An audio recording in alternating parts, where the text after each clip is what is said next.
As always, it's time for the headlines. Chris Johnson, our senior writer at Sportsnet.ca, Elliot Friedman, Nick Kyprios, and the Montreal Canadiens. Elliot. Well, no question, the vultures are circling right now. It's the biggest story in the league, and probably not for no good reasons. I think the sense you get, though, Ron, just from looking around, is the Canadiens are determined not to make any panic moves. As you know, at this point in time, GMs, they throw anvils at you instead of lifelines. However, they are determined not to do anything that they deem a panic move. And Nick, 4 of Montreal's last 5 GM changes were handed in season. I don't get the sense, though, and you can tell me if I'm wrong, I don't get the sense that there's any desire to remove Bergevin right now, who's under contract until 2022. I would agree with that, Elliot, but as we know, the market in Montreal is a lot different than other markets, and a lot of that may be dictated by the fan base and the media, and we do know that when they continue to lose, it gets more critiqued for Bergevin, and it's just not the ones that are questioning Weber for PK.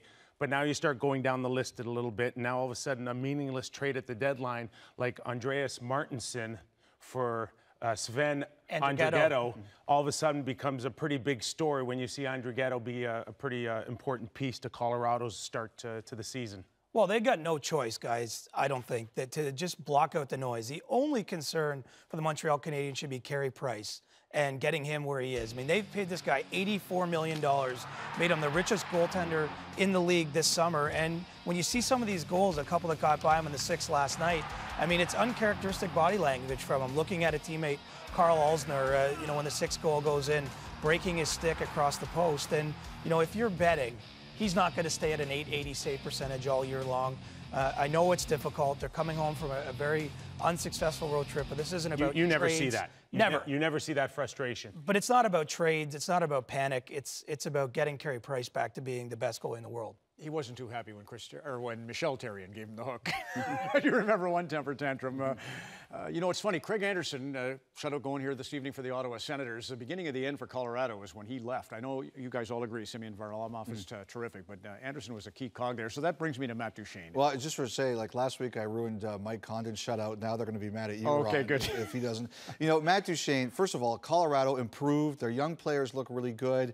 The one sense, though, I'm getting is that the frustration with Duchene is growing a bit. I don't think Colorado gave him a deadline of you'll be traded by this time, but I think everybody here felt that this was going to be done by now. And Nick, I think it's something that we'll watch as the season continues, because I think there was a hope from Duchene it would be done by now. Well, he may have to get a lot more patient because of that pretty good start in Colorado. It still remains to be pretty clear to the league that Joe Sakic is looking for as many as 3 pieces: a current player, a draft pick, and a prospect. And that prospect he's looking for somewhat like the Jonathan Drouin. He's looking for a Sergachev. He wants a blue chip prospect. And the feeling now is perhaps maybe Vancouver getting in the mix, and a lot of talk about Juolevi, who also went into the same year at the draft as Sergachev, but does not carry that same type of feeling that this guy is ready to play just yet. So until Joe Sakic hits that home run,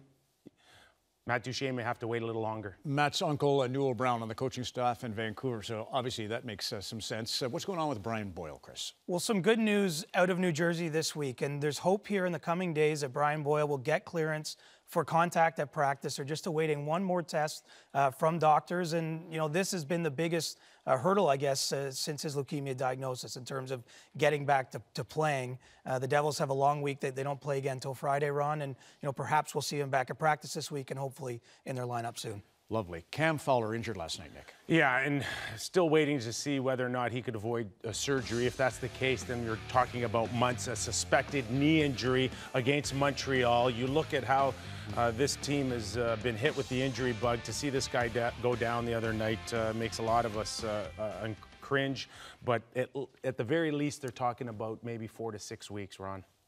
Just a note from the Canadian Olympic team, they have gone to the Canadian Hockey League and said we're interested in having a couple of players, probably forwards, join the Olympic team this year. And right now, they're not getting a lot of acceptance on the idea. The junior teams don't want to lose players. They might go to the World Juniors. They don't want to risk losing them also for the Olympics too. I think there's a hope right now, Ron, that common sense will prevail, but there's no agreement at this point in time, and they do want to sort this out pretty soon. And finally, on Monday night, and one of the big themes tonight obviously has been Gord Downing, the tragically hip Coach's Corner, the open of the show.